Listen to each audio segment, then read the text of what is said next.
আপনি এইখানে কত বছর ধরে পুজো করছেন? আমি পুজো করতেছি 30 বছর। 30 বছর ধরে।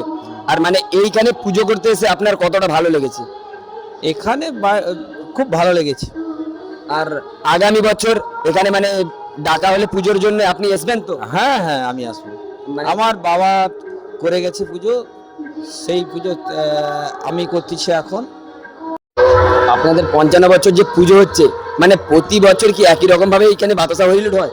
হ্যাঁ, প্রতি বছর একই রকম প্রতি বছর আমরা বাতাসা হরিলুট করে থাকি। মানে আগামী বছর কি একই রকম ভাবে বাতাসা হরিলুটের আয়োজন রয়েছে? আয়োজন মায়ের কাছে হরিলুট সব প্রতি বছর থাকবে, মানে কোনো বাদ যাবে না। বাদ যাবে না? না, মানে অনুষ্ঠান বন্ধ হয়ে যাবে তো হয়ে যাবে, কিন্তু মায়ের বাতাসা হরিলুট হবে। মায়ের বাতাসা হ্যাঁ। হরিলুট হবে। এটা মধুকৃষ্ণা ত্রয়োদশী বারুণীতে গঙ্গা পূজা হয়, ঘট স্থাপনা হয়। আর বলছি এইখানে মানে কত কত কুইন্টাল বাতাসা হরিলুট হয়েছিল প্রায়? আজকে আমার হিসাব ছিল 3 কুইন্টাল, 3 কুইন্টাল বাতাসা হরিলুট হ্যাঁ। হয়েছে। লজেস ক কুইন্টাল ছিল?